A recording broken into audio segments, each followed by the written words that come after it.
pemirsa, kita tahu bahwasanya Indonesia memiliki 5 agama yang diakui begitu. Begitupun di daerah-daerah yang ada di Indonesia, salah satunya di Kabupaten Jember. Nah, Gus Muiz, bagaimana atau mengapa penting moderasi beragama itu diimplementasikan di Kabupaten Jember sendiri, Gus? Jember itu dikenal dengan daerah Pandalungan, ya. Betul. Karena memang tidak ada suku asli di Jember. Bahkan di Jember ini banyak suku yang hadir dan menetap di Jember. Ada Jawa, ada Madura, dan lain sebagainya. Begitu juga dengan agama di Jember. Hampir semua agama yang diakui oleh negara, 6 agama, dan juga aliran kepercayaan, di Jember itu ada. Jadi kalau kita mau melihat Jember, ini sebenarnya menjadi miniatur dari bangsa Indonesia. Betul. Nah, ketika Jember yang berbeda-beda seperti ini, tentu butuh kearifan dan kebijakan di dalam kita beragama. Karena kalau tidak, maka potensi yang beragam ini akan bersifat destruktif bagi kehidupan kita bermasyarakat. Satu contoh misalnya, ketika kita melihat sebuah perbedaan sebagai sebuah ancaman, maka kita tidak akan nyaman hidup kita ketika berdampingan dengan orang yang berbeda. Maka pemahaman bahwa perbedaan itu adalah rahmah yang diberikan oleh Tuhan, itu yang harus terus dikedepankan oleh kita. Karena memang Allah menciptakan kita ini ya berbeda-beda. Bahkan di dalam Al-Quran itu Allah menyampaikan, "Lau Allah la ja'alnakum alal huda." Kalau Allah berkehendak, kita ini akan dijadikan satu agama semua. Tapi ternyata Allah memang menghendaki kita berbeda-beda.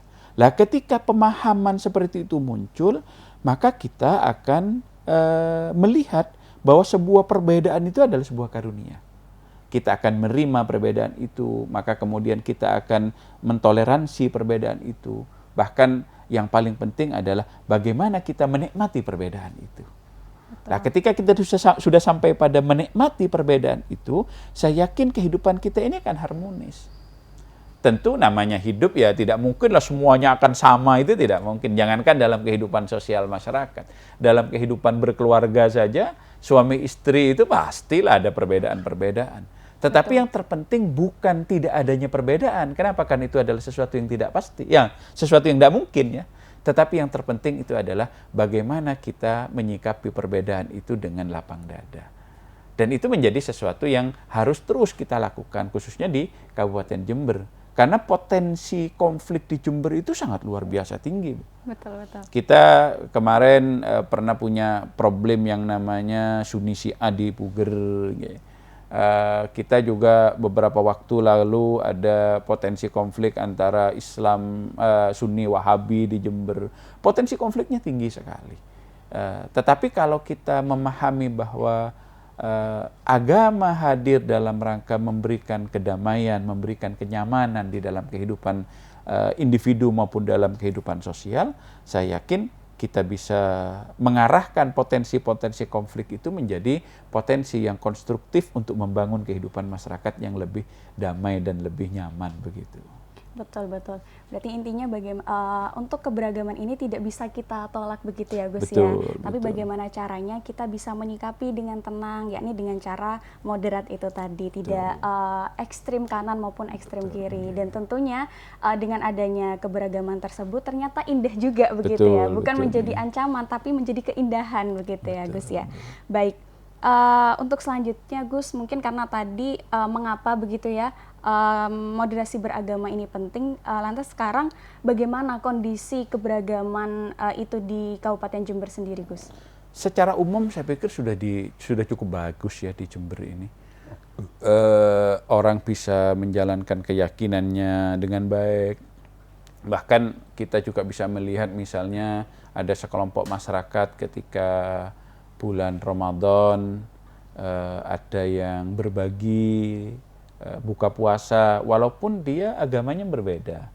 Misalnya teman-teman Katolik membuka stand untuk memberikan makanan bagi umat Islam yang mau berbuka puasa, atau juga ada beberapa kelompok Islam yang membantu teman-teman Kristen atau Katolik ketika dia melaksanakan perayaan Natal. Itu sebuah cermin sebenarnya bahwa kehidupan kita ini memang menuju kepada keharmonisan. Kenapa itu bisa terjadi? Karena memang harus diyakini di dalam diri kita, kita tidak mungkin semua orang itu akan satu, itu tidak mungkin. Maka biarkanlah sesuatu yang berbeda itu menjadi sesuatu yang berbeda, tetapi kita harus cari titik temunya. Jangan sesuatu yang berbeda kita paksakan harus satu, sesuatu yang sudah satu jangan dipaksakan untuk berbeda. Maka kita akan berbahagia dengan perbedaan dan juga kita akan senang dengan persamaan. Misalnya begini, kalaupun kita agamanya beda, tetapi kita sama-sama warga Jember. Ketika Jember ini rusuh, maka yang terdampak itu juga diri kita. Kalaupun misalnya kita bukan orang Jember asli, misalnya bukan hanya pendatang di Jember, tapi yakinlah bahwa kita ini sama-sama manusianya. Ketika kita meyakini bahwa kita ini sama-sama manusianya, saya yakin kalau dicubit namanya manusia pasti sakit, kan begitu. Betul. Nah, ketika perasaan-perasaan itu sudah dikuatkan di dalam diri kita, maka kita akan mempunyai sikap untuk saling menghormati, menghargai kepada orang lain. Betul, betul. Berarti memang di Jember sendiri toleransi itu sudah meresap di lini-lini masyarakat begitu ya, Gus ya? Ya, alhamdulillah, walaupun memang ada beberapa kelompok-kelompok. Karena memang begini, Mbak, dulu pas sebelum reformasi, konflik muncul itu antar agama biasanya. Kristen dengan Islam,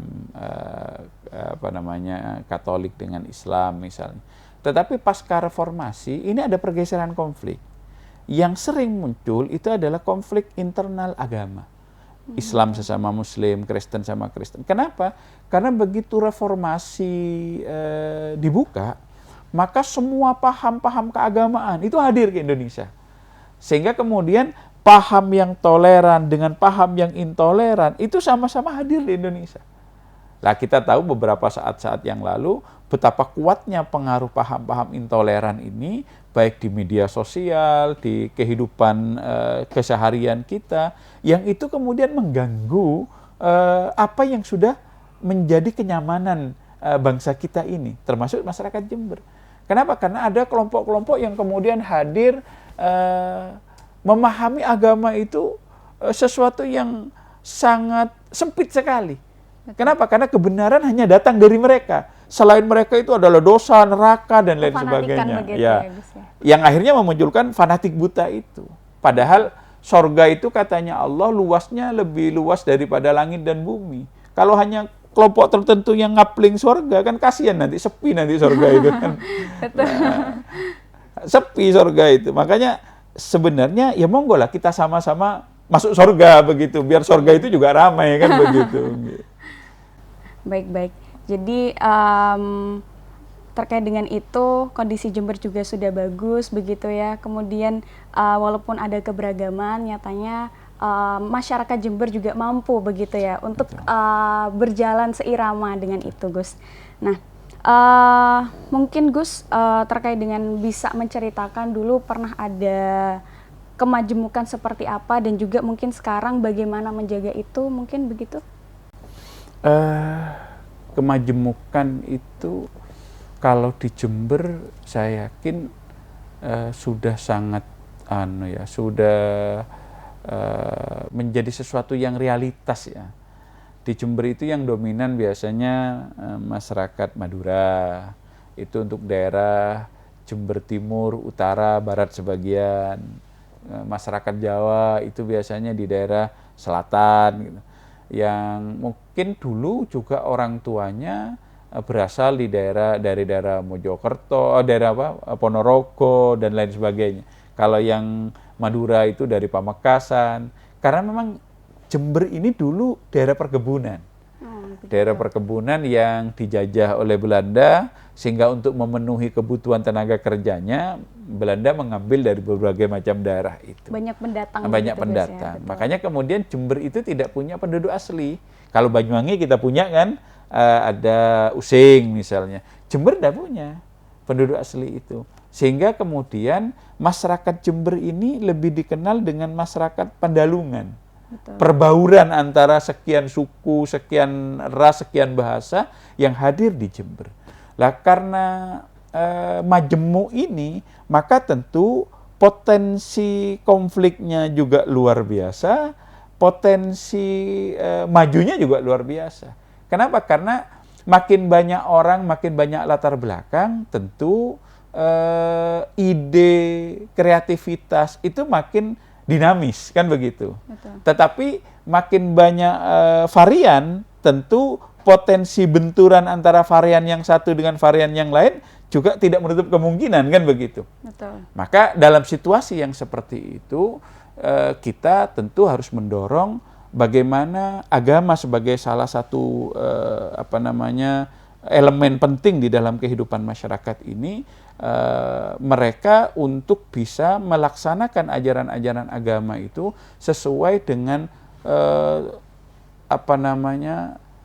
tugas pokok atau sesuai dengan fungsi utama dihadirkan agama, yaitu memberikan rasa nyaman, rasa bahagia kepada para penganutnya, juga kepada masyarakat secara umum.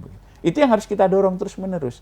Maka toleransi agama, kebersamaan, kerukunan, saling menghargai, sifat-sifat ini yang harus selalu kita tumbuhkan di dalam kehidupan masyarakat.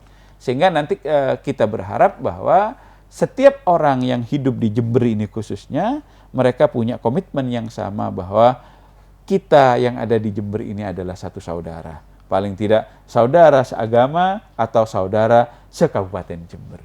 Atau kalaupun paling tidak kita saudara sesama manusianya, kan begitu. Sehingga ketika saya bertemu dengan Mbak, bertemu dengan yang lain, wajah kita adalah wajah senyum, bukan wajah yang cemberut dan bukan wajah yang menakutkan, begitu. Betul, wajah yang memberikan kedamaian. Wajah gitu yang memberikan kedamaian dan kesejukan, begitu. Betul, Pak.